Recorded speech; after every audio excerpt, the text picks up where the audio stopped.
warahmatullahi wabarakatuh. Izin memperkenalkan diri, nama saya Melania Putri dengan NIM 22010005. Baik, di sini saya akan membahas sedikit mengenai bimbingan dan konseling keluarga yang diampu oleh Ibu Ida Lisdawati MPU. Ini merupakan salah satu tugas untuk memenuhi UTS bimbingan dan konseling keluarga. Nah, lanjut, di sini terdapat beberapa aspek dalam pengertian bimbingan dan konseling keluarga. Nah, yang pertama di sini ada mengenali dinamika keluarga. Nah, jadi konselor dapat membantu keluarga untuk memahami dinamika keluarga antar anggota keluarga, pola komunikasi, terus dan cara keluarga untuk berinteraksi dengan satu sama lain. Nah, yang kedua ada identifikasi masalah. Nah, jadi seorang konselor dapat mengkonseling dengan melibatkan mengidentifikasi masalah yang ada pada keluarga, baik itu masalah berkomunikasi, konflik, perubahan hidup, dan lain-lain. Nah, di sini yang ketiga ada peningkatan komunikasi. Nah, ini adalah salah satu fokus utama dalam bimbingan dan konseling keluarga, ialah meningkatkan komunikasi antara anggota keluarga, melibatkan pembelajaran keterampilan komunikasi yang efektif, terus pemecahan masalah bersama, dan meningkatkan pemahaman satu sama lain.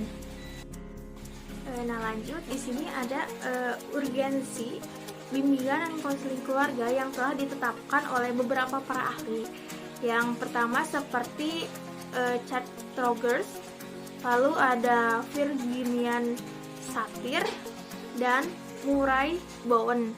Nah, menurut Chad Rogers, menekankan pentingnya lingkungan yang mendukung dan penerimaan tanpa syarat dalam keluarga. Nah, bimbingan dan konseling keluarga itu sangat penting untuk menciptakan lingkungan yang memungkinkan anggota keluarga untuk tumbuh dan berkembang secara penuh. Nah, yang kedua menurut Virginia Satir. Nah, seorang terapis keluarga terkenal memandang keluarga sebagai sistem kompleks. Menurutnya, urgensi BK keluarga terletak pada perbaikan hubungan interpersonal di dalam keluarga. Lalu yang mendorong untuk pertumbuhan individu dan kesejahteraan keluarga secara keseluruhan. Yang ketiga, menurut Murray Bowen.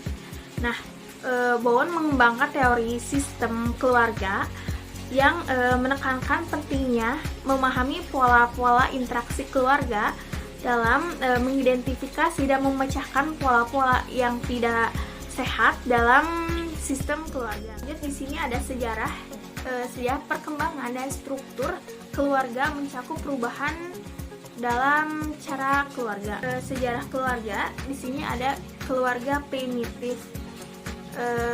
Jadi di dalam sejarah itu keluarga biasanya terdiri dari pasangan orang tua dan anak-anak mereka.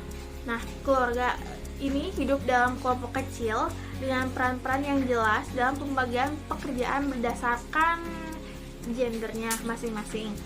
Nah, lanjut di sini ada keluarga modern awal. Nah, pada abad 18 dan 19, revolusi industri menyebabkan perubahan di mana dalam struktur keluarga menjadi lebih kecil karena urbanisasi meningkatkan dan orang berpindah untuk mencari pekerjaan. Lalu keluarga terpisah dari lingkungan pertanian dan lebih terpapar pada pengaruh luar. Lanjut di sini ada keluarga modern. Nah, pada abad ke-20 perkembangan sosial, ekonomi, politik dapat menyebabkan perubahan lebih lanjut dalam struktur keluarga. Nah, keluarga menjadi lebih kecil dan lebih terfragmentasi dengan banyaknya orang memilih untuk hidup sendiri atau dalam keluarga inti kecil. Nah, lanjut di sini ada keluarga kontemporer, di mana era modern ini struktur keluarga sangatlah beragam, ada berbagai macam konfigurasi keluarga, termasuk keluarga inti tradisional, keluarga tunggal, keluarga campuran, keluarga bersama, dan keluarga terpilih. Di sini ada struktur keluarga yang menentukan hubungan dan tanggung jawab anggota keluarga. Nah, di sini terdapat 3 keluarga. Yang pertama ada keluarga inti, yang kedua keluarga diperluas, lalu yang ketiga ada keluarga tunggal, dan yang terakhir ada keluarga campuran. Nah, untuk yang pertama ialah keluarga inti. Nah, keluarga inti ini terdiri dari orang tua dan anaknya mereka. Nah, lalu untuk keluarga diperluas ialah meliputi keluarga inti yang ditambah dengan anggota keluarga lainnya seperti kakek, nenek, paman, bibi, dan kerabat lainnya. Lalu untuk keluarga tunggal ialah yang dikelola oleh satu orang tua yang bisa membesarkan anak-anaknya mereka. Nah, lalu yang keempat ialah keluarga campuran. Nah, untuk keluarga campuran ini terdiri dari orang tua dan lanjut. Di sini saya akan membahas tentang apa sih itu anak, remaja, dan keluarga.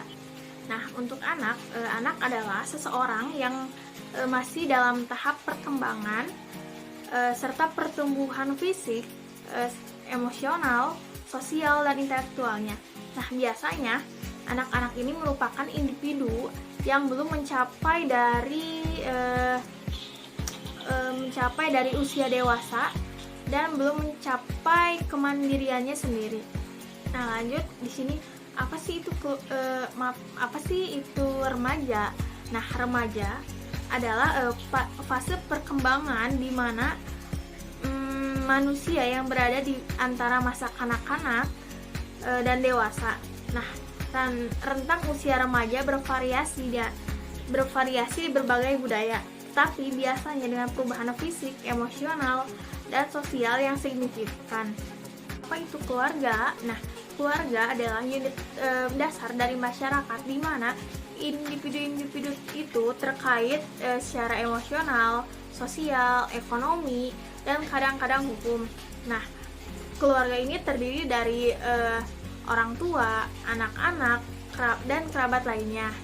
Lalu di sini terdapat tahap perkembangan anak. Nah, untuk tahap perkembangan anak yang pertama ialah tahap neonatal. Nah, tahap ini terdiri mulai dari umur 0 sampai 1 bulan. Nah, yang kedua ialah tahap bayi sekitar umur 1 sampai 2 tahun. Nah, lalu yang ketiga ada tahap balita. Tahap balita ini mulai dari umur 2 tahun sampai 6 tahun. Lalu yang keempat ada tahap usia sekolah. Nah, untuk tahap usia sekolah ini dari umur 6 sampai 12 tahun. Lalu untuk tahap remaja dari umur 12 sampai 18 tahun. Lalu untuk tahap remaja. Nah, untuk tahap remaja ini terdiri dari 3 tahap. Yang pertama ada tahap remaja awal yang mulai dari umur 10 sampai 12 tahun. Lalu yang kedua ada tahap remaja madya. Nah, untuk tahap remaja madya ini mulai berusia dari 13 sampai 15 tahun. Lalu yang terakhir yang terakhir remaja akhir. Tahap ini berusia dari umur 16 sampai 19 tahun. Lanjut di sini ada karakteristik perkembangan anak. Nah, pertama perkembangan anak itu terdiri dari perkembangan fisik.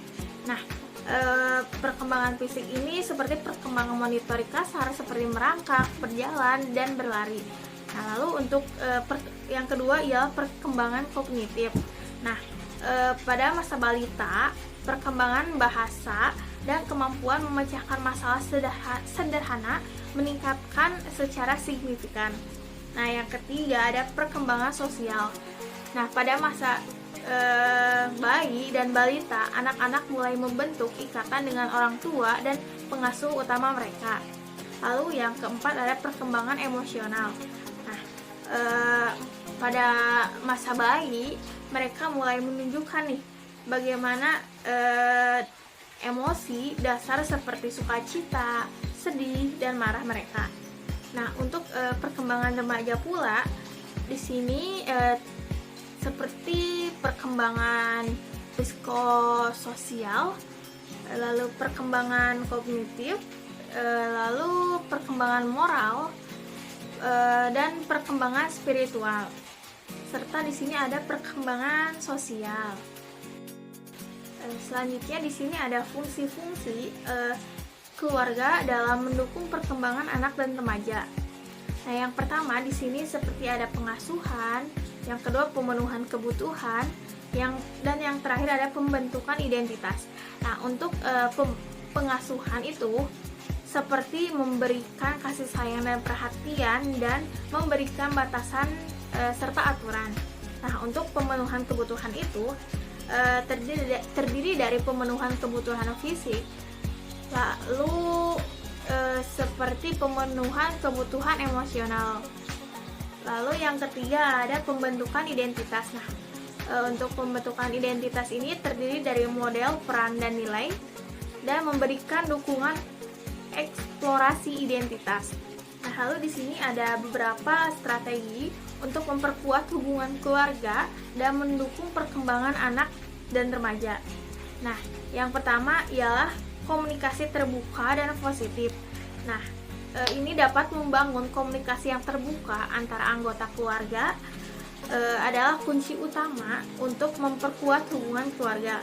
Nah, yang kedua ada waktu berkualitas bersama. Nah, jadi sediakanlah waktu khusus untuk beraktivitas bersama sebagai keluarga, seperti makan bersama, bermain game, dan berkumpul untuk kegiatan berrekreasi. Lalu yang ketiga adalah menetapkan aturan dan batasan yang jelas. Nah, jadi tetapkanlah aturan dan batasan yang adil dan konsisten untuk menjaga ketertiban dan kesejahteraan dalam keluarga. Lalu di sini ada membangun hubungan yang kuat antara orang tua dan anak remaja.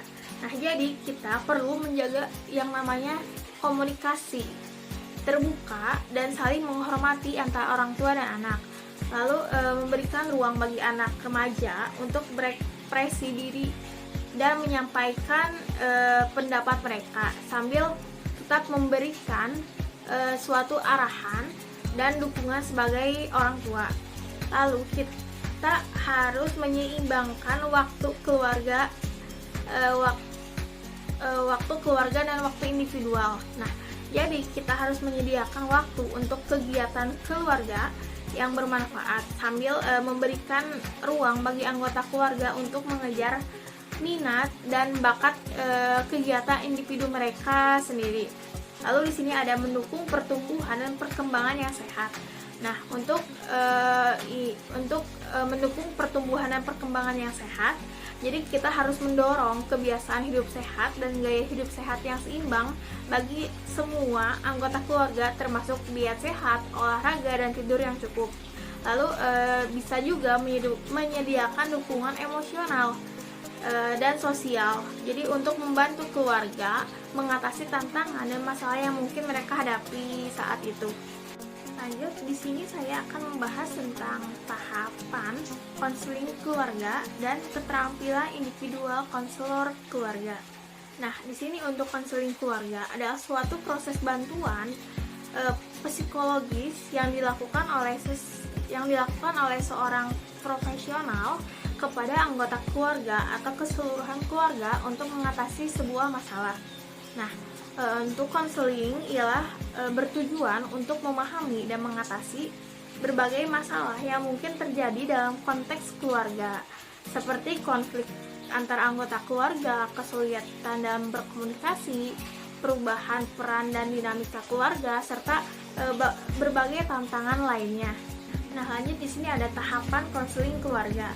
Nah, untuk tahapan dalam konseling keluarga dapat membantu konselor untuk memahami, mengidentifikasi, dan mengatasi masalah-masalah yang dihadapi oleh keluarga. Nah, di sini terdapat beberapa tahapan umum dalam sebuah proses konseling keluarga. Yang pertama, seperti seperti pengenalan dan pembentukan hubungan. Yang kedua, pengumpulan informasi. Yang ketiga, penilaian dan pembentukan tujuan. Lalu yang keempat ada intervensi.